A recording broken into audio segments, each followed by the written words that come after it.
Nii, tervist! Ma tahaksin teile täna rääkida natukene SQLis tabelite loomisest.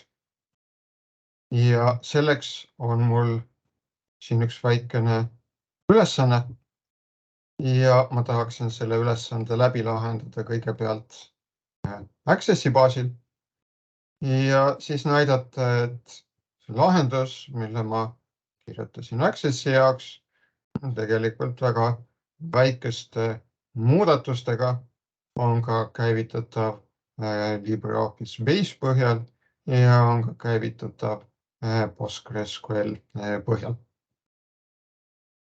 Nagu te näete, on siin esitatud üks joonis ja sellel joonisel on kujutatud kahte SQL andmebaasi tabelit, nende tabelite disaini täpsemalt. Ja esimene nendest joonistest on loodud kasutades case-vahendit Rational Rows. Teine nendest joonistest on loodud kasutades case-vahendit Enterprise Architect. Need joonised näevad natukene erinevad välja visuaalselt, aga kannavad endas sama informatsiooni. Siin nende jooniste näol on tegemist siis andmebaasi füüsilise disaini diagrammidega, mis kirjeldavad konkreetset SQL andmebaasi struktuuri konkreetse andmebaasi süsteemi jaoks. Ja see andmebaasi süsteem oleks siis hetkel Microsoft Access. Aga nagu öeldud, et oma jutu teises pooles ma näitan, kuidas lahendada, luua need tabelid ka LibreOffice Base'is ja PostgreSQLis. Nüüd see esitus siin põhineb UML-i klassidiagrammid. Nii et UML on selline unifitseeritud, standardiseeritud, visuaalne, üldotstarbeline modelleerimiskeel. Visuaalne tähendab seda, et UML-is luuakse graafilisi visuaalseid mudeleid ja üldotstarbelisus tähendab seda, et seda UML keelt on võimalik kasutada siis väga erinevatel eesmärkidel. Et UML keeles ei ole sellist diagrammi tüüpi, nagu on andmebaasi disaini diagramm, küll aga on UML-is olemas diagrammi tüüp klassidiagramm ja klassidiagramm sobib ka suurepäraselt selleks, et väljendada siis näiteks SQL andmebaaside tabelite disaini. Ja seda just nimelt ongi siin tehtud. Ja nii Rational Rowsis kui Enterprise Architectis saab kasutada selle andmebaasi disaini modelleerimisel sellist asja, nagu on andmete modelleerimise profiil ja kui seda profiili rakendada nüüd klassidiagrammi elementidele, siis muutub nende elementide väljanägemine ja muutub ka nende elementide tähendus selle mudeli kontekstis. Nii et kui ma kasutan seda case-vahendit, loon seal klassidiagrammi, mille puhul ma kasutan siis seda andmete modelleerimise profiili, siis tegelikult need klassid siin hakkavad tähistama mitte tarkvaraklasse, vaid need hakkavad hoopis tähistama antud juhul siis SQL-i andmebaasi tabelit. Nüüd mõlemal juhul, mõlemal pildil, nagu öeldud, nad kirjeldavad sama tabelite struktuuri. Natukene visuaalselt näevad välja erinevad ja kui te vaatate siin neid andmetüüpide nimesid, et siis ka andmetüüpide nimed natukene erinevad. See põhjus on selles, et nagu öeldakse, et heal lapsel mitu nime, et tegelikult on võimalik ühele ja samale andmetüübile ka samas andmebaasi süsteemis viidata erinevaid nimesid kasutada. Nüüd vaatame siis seda tabelite struktuuri, et siin on kaks tabelit, et on markide tabel ja on autode tabel. Iga auto on seotud täpselt ühe automargiga ja iga automark iseloomustab 0 või rohkemat erinevat autot. Need kollased kastid siin, nagu öeldud, tähistavad siis tabeleid ja see tabeli kirjeldus on jagatud kolmeks. Et ülemises kolmandikus on kirjas selle tabeli nimi Nii et kui ma hakkan looma tabelit näiteks createTable lausega, et siis seda nime ma kasutan seal createTable lauses tabeli nime. Siis see keskmine kolmandik, siin on ära kirjeldatud tabeli veerud. Nii et SQL-i andmetabelites on üks või rohkem veergu ja iga veeru kohta on siin välja toodud selle veeru nimi ja on välja toodud selle veeru tüüp ehk andmetüüp. See tüüp on valitud siis nende andmetüüpide hulgast, mida konkreetne andmebaasisüsteem toetab. No antud juhul selleks on siis Microsoft Access, sellepärast et need mudelid on loodud just nimelt Accessi jaoks. Nüüd, mis asi on andmetüüp? Andmetüüp on nime omav lõplik väärtuste hulk. Nii et selline väärtuste hulk, millele ma seda tüübi nime kasutades saan viidata. Ja kui ma ütlen, et veerg on mingisugust tüüpi, siis sellega ma määran ära, et selles veerus ei või enam olla mitte suvalised väärtused, vaid selles veerus võivad olla ainult need väärtused, mis kuuluvad selle tüübiga määratud väärtuste hulka. Nii et näiteks veerg mark-ID on tüüpis small int ehk väikeste täisarvude tüüp. Sinna kuuluvad väärtused umbes vahemikus -32 000 pluss 32 000-ni, natukene kopikaid peale.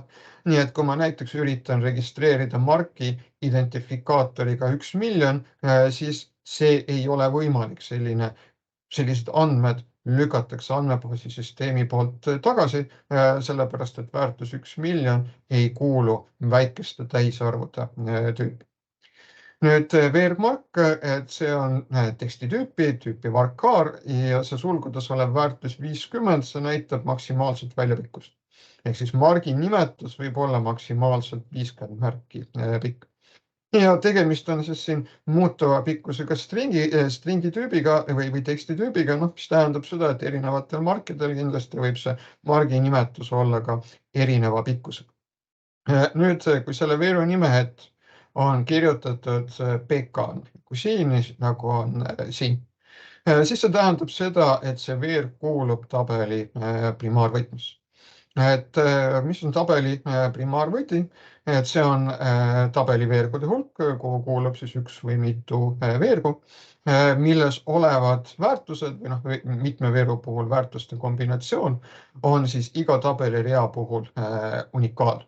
Ja see on selline ütleme siis niimoodi, selline esmane või primaarne rea aadress. Kui ma tahan leida tabelist üles rida, ja ma tean selle tabeli nime, ma tean neid veerge, mis moodustavad tabeli primaarvõtme ja ma tean seda primaarvõtme väärtust, siis see on nagu see aadress, mille alusel ma saaksin tabelist vajaliku rea üles leida. Nüüd siin te näete, et on veeru nime ette kirjutatud NN.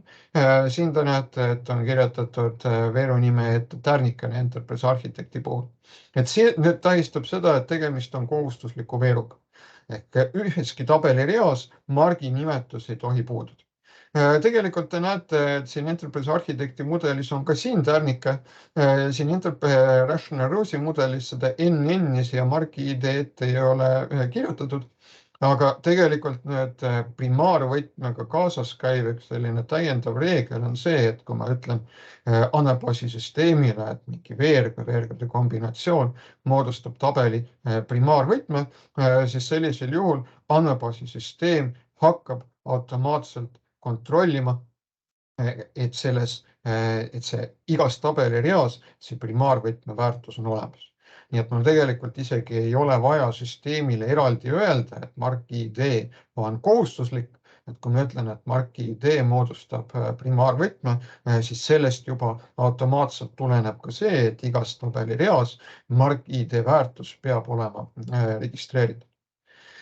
Nüüd tegelikult, kui ma siis loon tabelit, siis ma defineerin ära tabeli veerud ja ma defineerin ka siis need mitmesugused kitsendused ehk piirangud, mis siis kehtivad tabelis olevatel andmetel.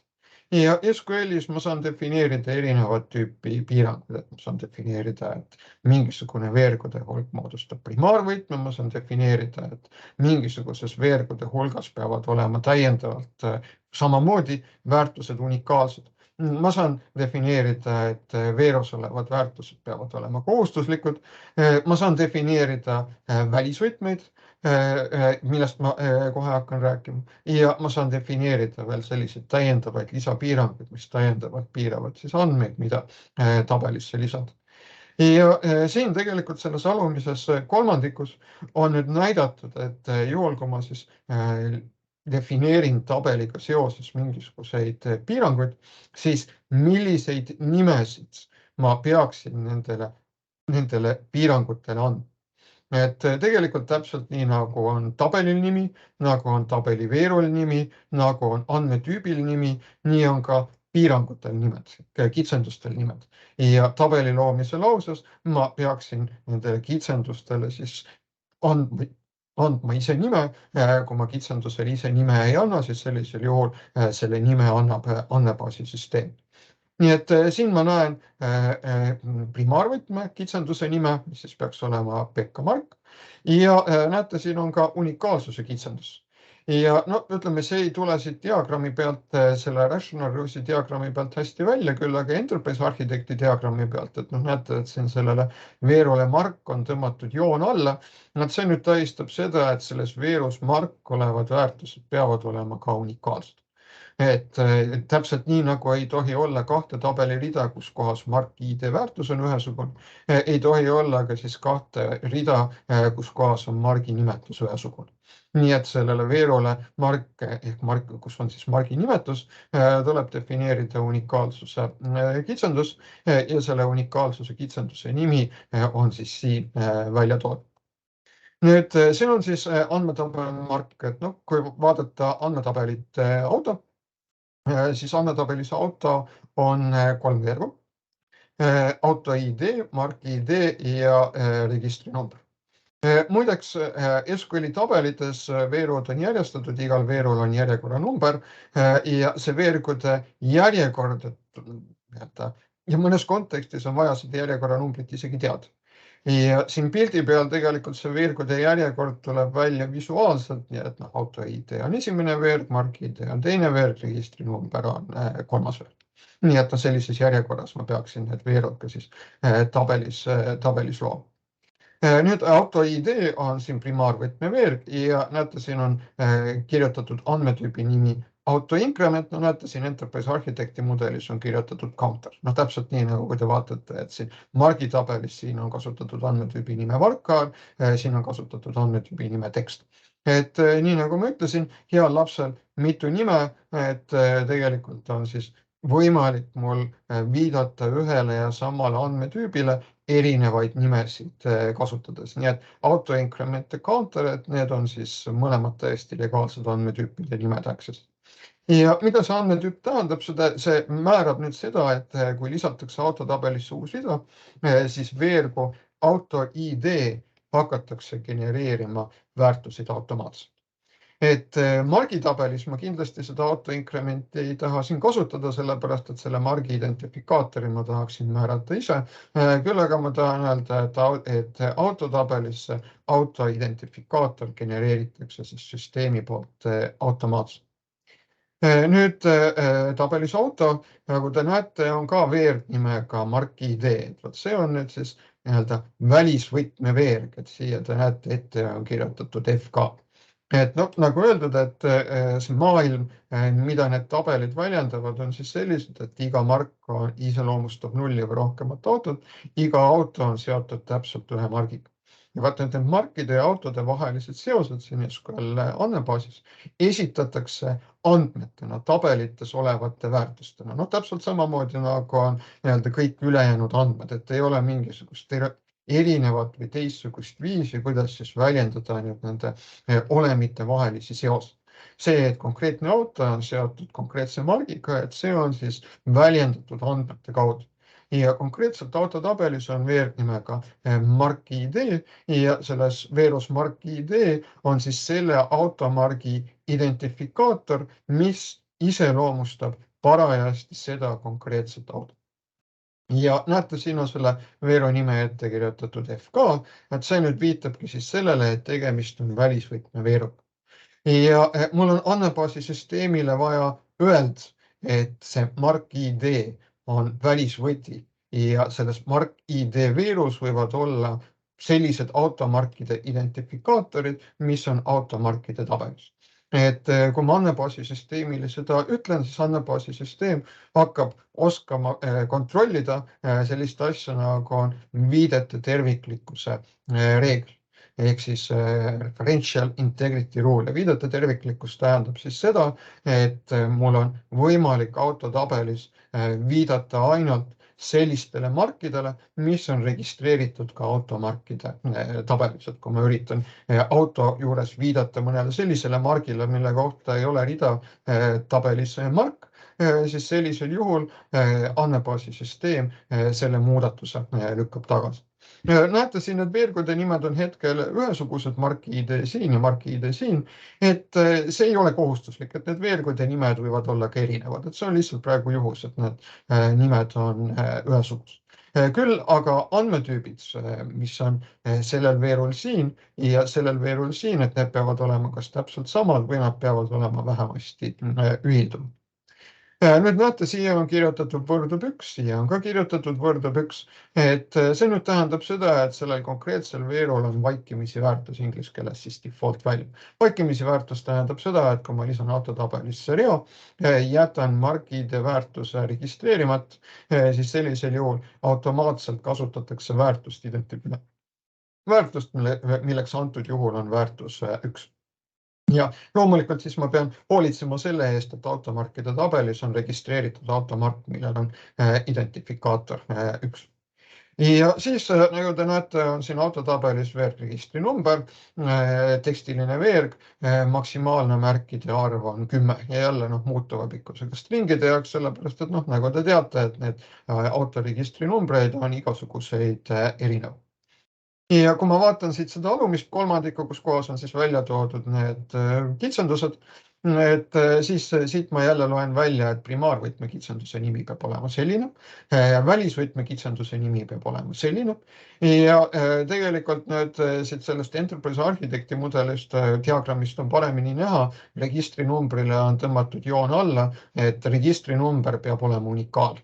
Ehk teiste sõnadega autotabelis ei tohi olla 2 rida samasuguse registrinumbriga ja selle unikaalsuse kitsenduse nimi peab olema selline. Nii et veel kord, et nii-öelda piirang andmetele, see on ka üks selline tarkvara element või nii-öelda andmebaasi element, millel peab olema nimi ja hea toon on anda see nimi ise, kuidas seda tabelit defineerite. Kui te seda nime ise ei anna, siis see nimi antakse andmebaasisüsteemi poolt ja selline andmebaasisüsteemi poolt antud nimi kõigepealt erinevates süsteemides on ta erinev ja lisaks sellele ta võib olla paljudes süsteemides ka üsna kole ja arusaamatu. Nii et vot sellised 2 tabelit. Ja nüüd esimese asjana ma tahaksin siis luua need tabelid Access'is, nii et ma panen Access'i käima. Loon uue tühja Access'i andmebaasi.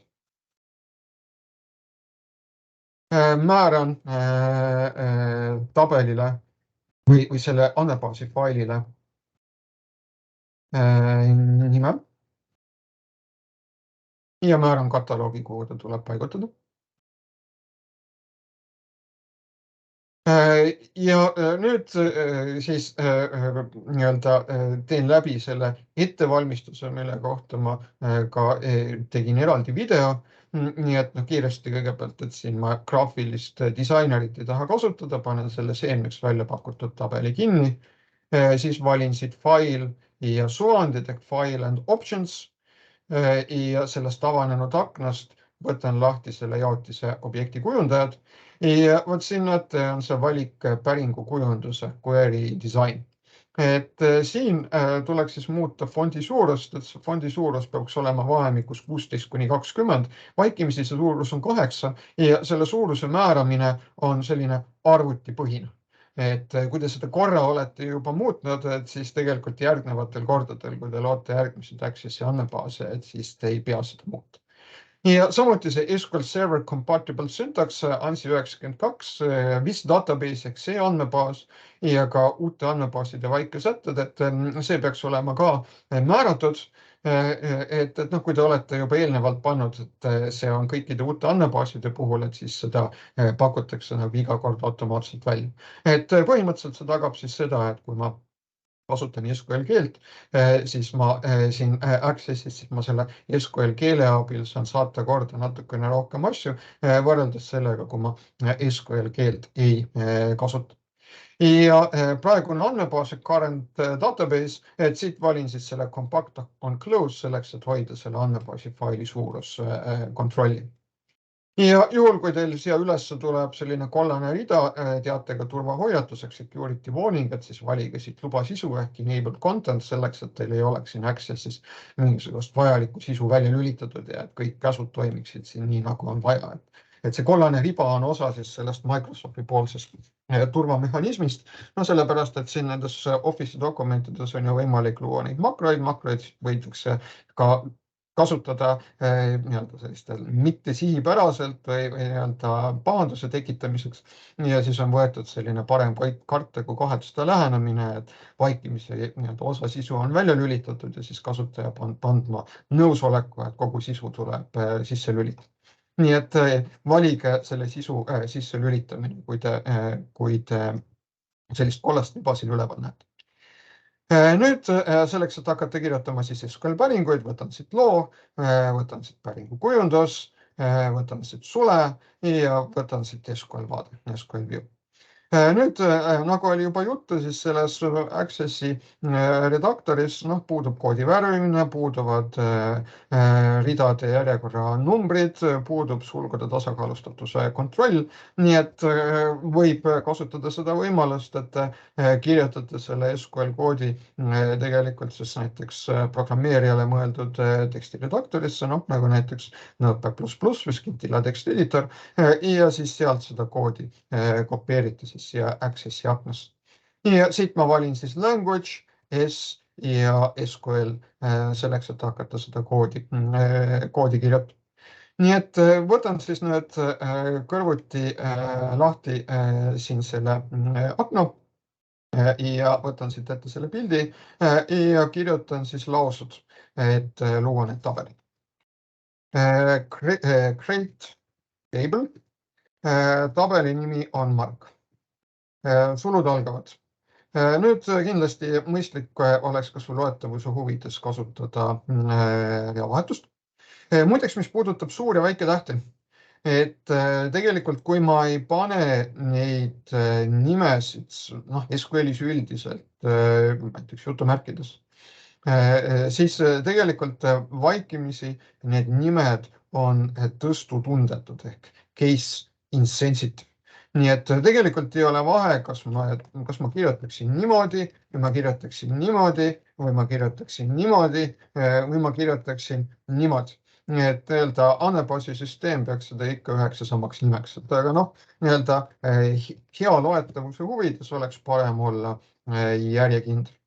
Nii et mul on siis create table Mark, Mark ID. Ma siis nii-öelda järjekindluse huvides kasutan seda sama suur ja väiketähtede kombinatsiooni, mida mul on kasutatud ka diagrammi peal. Mark, varchar 50.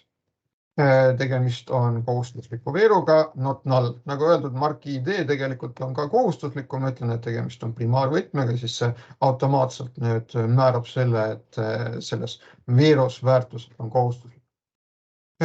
Nüüd defineerin kitsendused, constraint, PK Mark, primary key ja Mark ID. Ma ütlen, et selles tabelis on primaarvõtme kitsendus nimega PK Mark ja see rakendub veerule nimega Mark ID. Ja siis on veel üks constraint kitsendus nimega AK Mark, mis on siis unikaalsuse kitsendus ja mis rakendub veerule nimega Mark. Ja siin näete selles Notepad++, siis mul on ka hea ja mugav kontrollida siin seda sulgude tasakaalustatust, et näete, et siin sulud algasid, siin sulud lõpevad, siin sulud algasid, siin sulud lõpevad. Ja nüüd, kui ma ütlesin siin, et see Mark ID on primaarvõti, siis tegelikult see automaatselt tähendab ka veeru kohustuslikkust, aga iseenesest ma ei tee ka mitte midagi valesti, kui ma siia kirjutan selle not null. Et see rangelt võttes ei ole kohustus. Ja nüüd, kui ma siis võtan ja kleebin selle lause siia, vajutan käivitamise nupule, näete, tabel Mark tekkis, topeltklõpsuga see tabel tuleb lahti ja nüüd ma saan selle SQL lause siin ka ära salvestada, nii et ma salvestasin selle lause ära, saan panna selle akna siin kinni ja kui ma klõpsan siit ja valin kujundusvaate ehk design view, siis ma saan selle lause uuesti lahti võtta.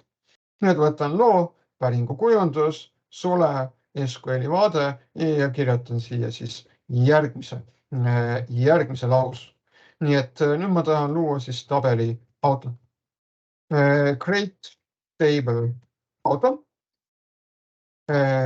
Auto ID. Et see on siis auto increment ehk teiste sõnadega counter on siis üks access'i andmetüüp ja see on siis access'i mehhanism, mis siis võimaldab seda, et nüüd sellesse veergu hakkab süsteem automaatselt genereerima unikaalseid täisarvulisi väärtusi. No ma võin öelda siin ka not null, kui ma tahan. Mark ID tüüpi small int, siis ta on vaikimisi väärtusega 1 ja tal peab olema not null kitsendus. Ja registri number tüüpi varchar, sulgudes 10, mis on siis maksimaalne märkide arv ja not null ütleb seda, et tegemist on ka kohustusliku veeruga. Ja nüüd deklareerin siis kitsendused. Constraint. Siin on öeldud primaarvõtme kitsenduse nimi, PK auto, primary key ja primaarvõtmeks on siis auto ID. Nüüd välisvõti, ma pean ütlema, et selles autotabelis veerus Mark ID tohivad olla ainult sellised automarkide identifikaatorid, mis on registreeritud tabelis automark. Nii et kui ma tahan registreerida autot margi identifikaatoriga 10, siis järelikult automarkide tabelis peab olema registreeritud automark identifikaatoriga 10. Et selleks, et andmebaasi süsteem oskaks siis nüüd seda kontrollida, tuleb deklareerida välisvõtme, võõrvõtme kitsendus. Constraint, välisvõtme kitsenduse nimi on siin välja toodud, FK auto Mark ID, foreign key. Nüüd see kohalik veerg on Mark ID. Mark ID. Aga nüüd vaadake, see reegel, mida andmebaasi süsteem peab kontrollima, on see, et autotabelis selles veerus tohivad olla ainult need väärtused, mis on automargi tabelis veerus Mark ID. Nii et mul on vaja siia lisada juurde ka nüüd see pool, et references Mark sulgudes Mark ID. Et selle alusel nüüd andmebaasi süsteem oskab kontrollida, et millises tabelis nüüd peaksid olema need väärtused, mis on siis lubatud selles välisvõtme veerus. Nii et seda references osa kindlasti ei tohi ära unustada. Ja kui ma seda ülesannet allapoole kerin, siis näete, ma olen siia kirja pannud mõningad täiendavad lisanõuded. Lisanõue on, et kui tabelis Mark muudetakse Mark ID väärtust, siis see väärtus peab automaatselt muutuma seatud ridades tabelis auto. Ja see tähendab seda, et kui ma Margi tabelis muudan Margi identifikaatorit, siis automaatselt autotabelis, kus kohas sellist Margi identifikaatorit on kasutatud, muutub samamoodi selle Margi identifikaatori väärtus. Ja selleks tuleb mul sellesse välisvõtme definitsiooni lisada on update cascade, mis tähendab siis seda, et kui ma Margi tabelis muudan Margi identifikaatorit, automaatselt see Margi identifikaator muutub ka auto. Et see muudatus on ühesuunaline, et kui ma muudan Margi identifikaatorit tabelis auto, siis see muudatus tabelis see Mark ei kandu. Ja kõige lõpuks tuleb mul defineerida ka see kitsendus, et registri number AK auto registri number, et see peab olema unikaalne, et ei tohi olla kahte autot samasuguse registrinumbri.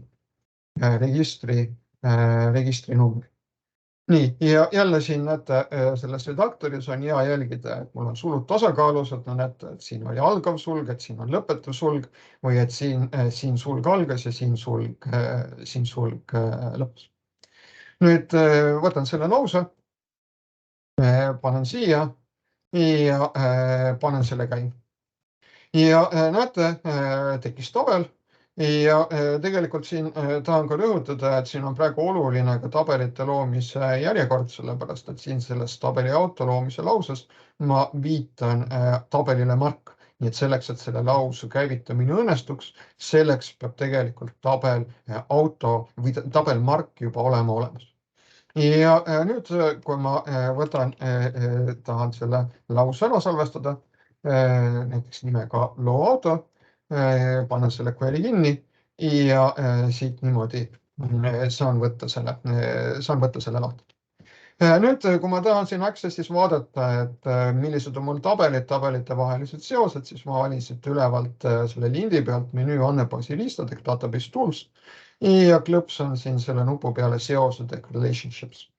Ja nagu te näete, siin on nüüd näha 2 tabelit ja on ka näha, et tabelid on omavahel seotud. Kui juhtumisi te võtate selle seoste ehk relationship'ide akna lahti ja teil siin neid tabeleid ei ole, siis alati on võimalik neid siia ka näiteks lihtsalt niimoodi nihutada, lohistada ja on võimalik neid siin ka ümber paigutada.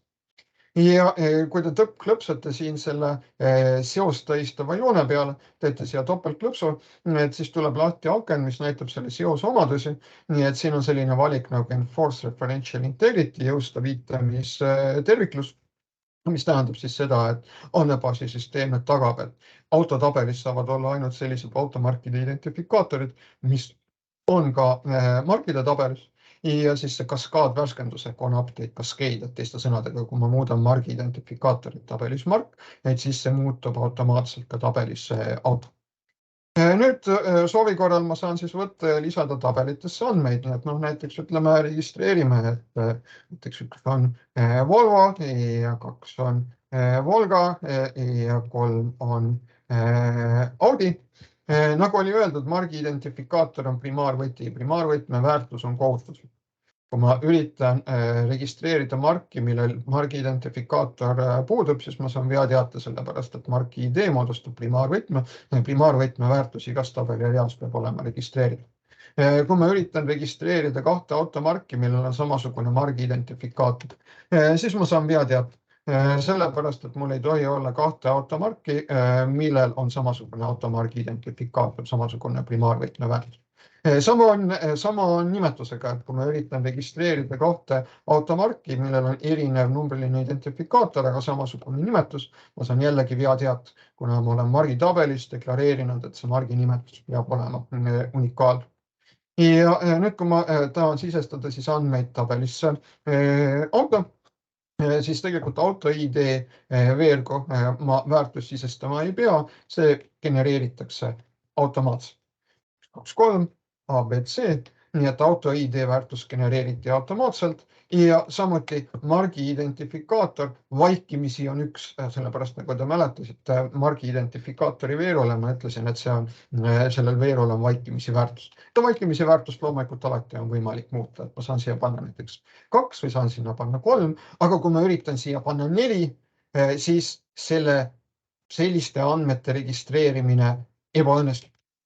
Sellepärast, et mul ei ole registreeritud mitte ühtegi automarki, mille identifikaator on 4 ja tänu sellele siis see muudatus ebaõnnestub. Nii et andmebaasi süsteem oskab seda kontrollida just nimelt tänu sellele, et on deklareeritud välisvõtme kitsendus.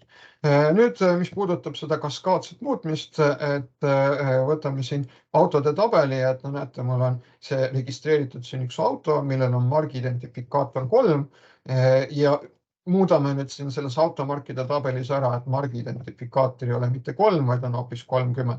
Kui ma võtan nüüd lahti tabeli auto, siis näete, et ennem oli siin margiidentifikaator 3, nüüd on siia tekkinud automargi identifikaator 30. Nii-öelda toimus kaskaadne muudatuste ülekandmine, kui ma muutsin siin margiidentifikatorit, siis automaatselt muutus margiidentifikaator autode tabelis. Nüüd selles ülesandes mul on veel defineeritud paar ja siin oli selline omadus, et selliseid marke, mis on seotud vähemalt ühe autoga, ei tohi saada kustutada. Et see on tegelikult vaikimisi omadus sellel välisvõtmel. Et kui ma teen aktiivseks selle automargi ja kustutan selle rea ära, siis see kustutamine õnnestub, sellepärast, et ei ole mitte ühtegi autot, mis oleks selle automargiga seotud. Kui ma teen aktiivseks selle automargi identifikaatoriga 30 ja üritan seda kustutada, siis see kustutamine ebaõnnestub, sellepärast, et ei ole ühtegi, sellepärast, et on üks auto, mis on selle automargiga seotud. Nii et ma peaksin kõigepealt selle auto ära kustutama ja siis ma saaksin selle automargi ära kustutada. Nii et tegelikult see käitumine, millele siin ülesandes ka viidati, et ma ei tohi saada kustutada marke, mis on seotud vähemalt ühe autoga, et see on vaikimisi käitumine. Et kui ma siin mitte midagi ei täpsusta, siis see on vaikimisi käitumine. Et see on sama, kui ma oleks siia kirjutanud on delete no action.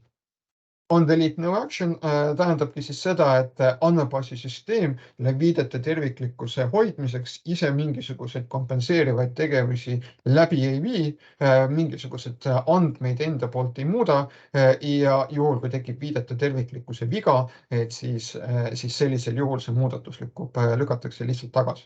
Nii et see, kui ma kirjutan siia on delete no action või kui ma ei kirjuta siia mitte midagi, et see tegelikult teeb üks ja sama välja. Nii et see on delete no action on vaikimisi käitumine.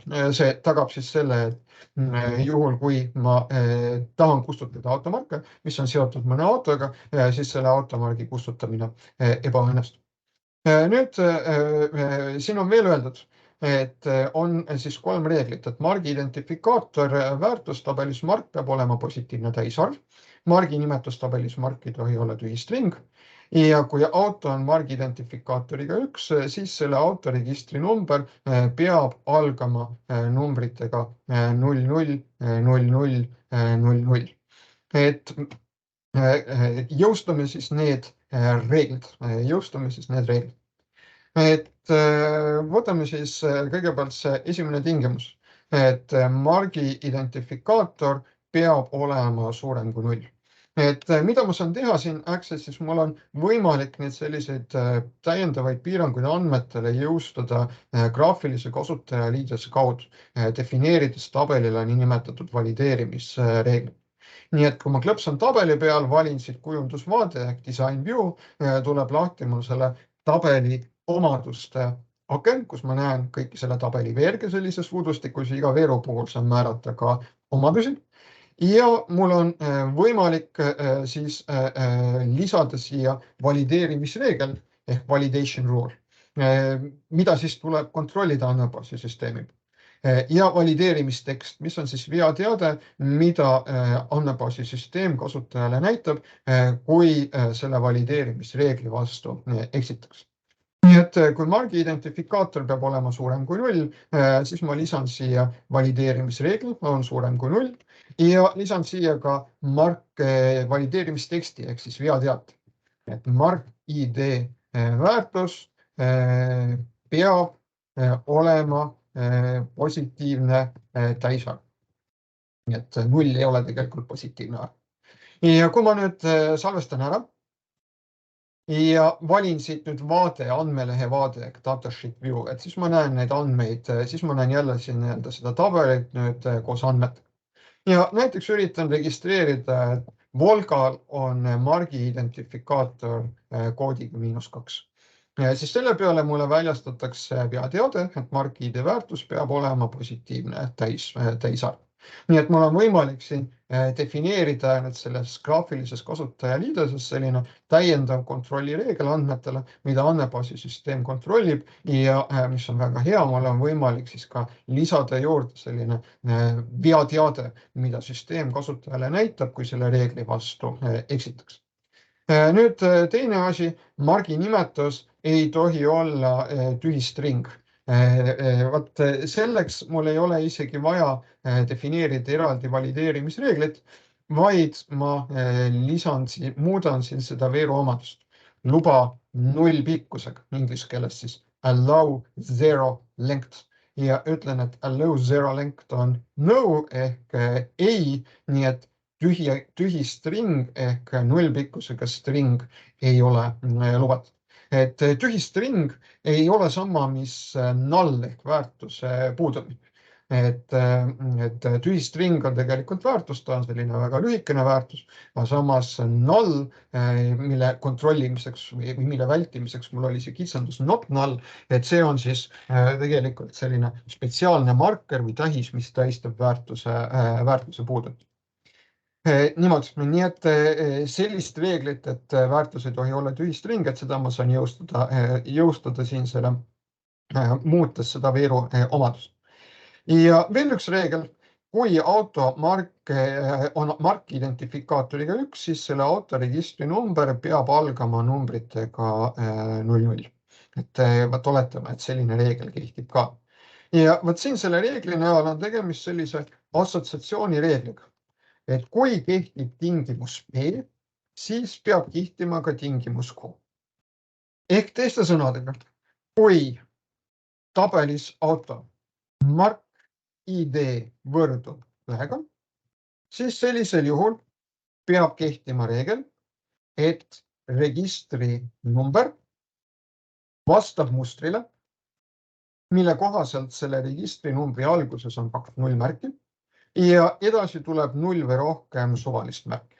Nii et võt see like on üks selline tingimus ehk predikaadi tüüp, mida on võimalik SQL-is kasutada ja selles like predikaadis on mul võimalik siis kasutada selliseid spetsiaalseid märke mustrite defineerimiseks ja üks nendest märkidest on siis protsendimärk, et protsent tähistab 0 või rohkemat suvalist sümbol.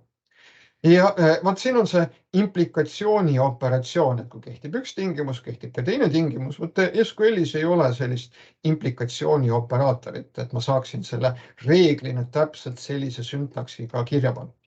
Küll aga on võimalik see implikatsiooni operaator avaldada, kasutades loogikaoperaatoreid not ja or. Nii et tegelikult täpselt samaväärne oleks selline loogikaavaldus. Ja need loogikaoperaatorid not ja or on juba SQL-is täiesti olemas, nii et ma saaksin kirja panna siis sellise reegli, et not mark ID võrdub 1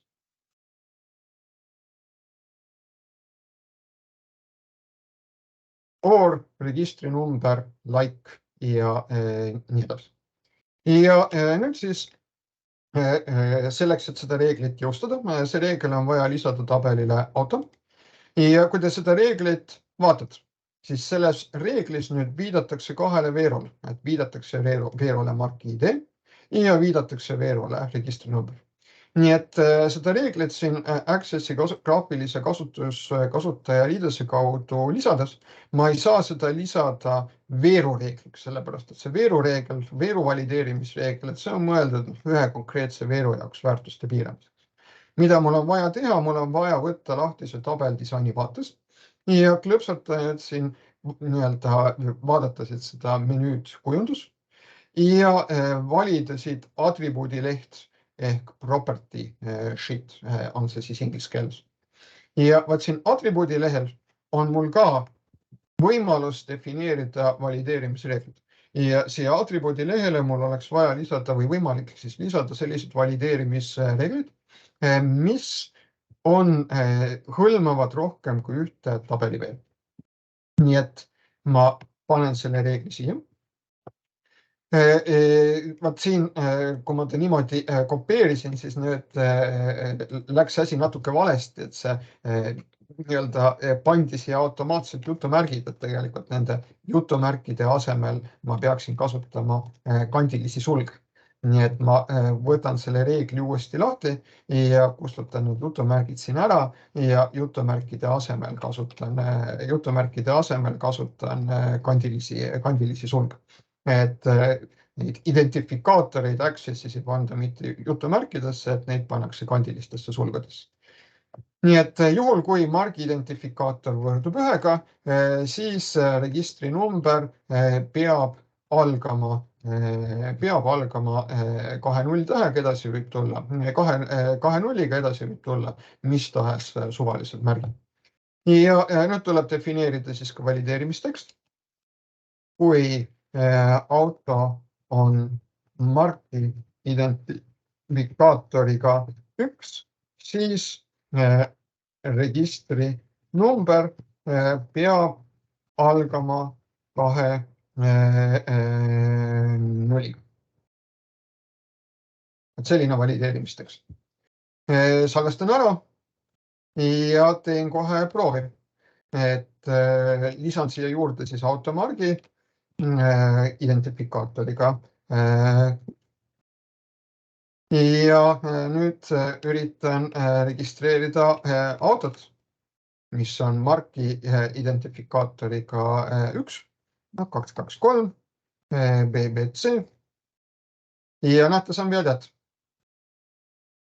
Aga kui ma nüüd muudan siin selle registrinumbri ära, nii et ta algab 003 BBC, siis nüüd selle auto registreerimine õnnestub. Või kui ma panen siia 2, siia saan panna 23 ja nüüd üritan siia panna margi identifikaatoriks 1 ja saan vea teata sellepärast, et sellel margil, sellel autol, mille margiks ma tahtsin määrata 1, ei ole sobiv registri number. Nii et võt niimoodi on mul võimalik lisada graafilise kasutajaliidese kaudu siis selliseid täiendavaid piiranguid tabelis olevatele andmetele.